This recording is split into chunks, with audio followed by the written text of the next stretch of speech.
Hi అండి, welcome back to our channel. ఈ రోజు రెసిపీ క్యారెట్ హల్వా అండి. దానికి కావాల్సిన పదార్థాలు విధానం అయితే చూద్దాము. 1/2 లీటర్ పాలు, కొబ్బరి అయితే పాలు తీసి పెట్టుకున్నాను, కొద్దిగా యాలక్కి పొడి, ద్రాక్ష గోడంబి అండి, హనీ కొద్దిగా. అయితే బాండ్లీ పెట్టుకొని కొద్దిగా నెయ్యి అయితే వేసుకుందాము. ద్రాక్ష గోడంబి అయితే వేయించుకుందాము. తురుముకున్న క్యారెట్ అయితే వేసుకుందాము.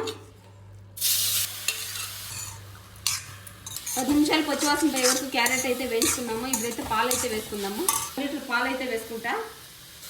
క్యారెట్లో పాలు అంతా ఇమిరిపోయిందండి. ఇప్పుడైతే కొబ్బరి పాలు అయితే వేసుకుందాము. ఇప్పుడైతే పాలు కొబ్బరి పాలు అయితే ఇమిరిపోయింది. యాలక్కి పొడి అయితే 1/2 స్పూన్ వేసుకుంటా. ద్రాక్ష గోడంబి కొద్దిగా వేసుకుందాము. ఇప్పుడు స్టవ్ అయితే ఆఫ్ చేసుకుంటా. స్టవ్ ఆఫ్ చేసినాక హనీ అయితే వేసుకుంటా. ఒక 1/2 కప్పు సరిపడా హనీ అయితే వేసుకుందాము. ఇప్పుడైతే క్యారెట్ హల్వా రెడీ.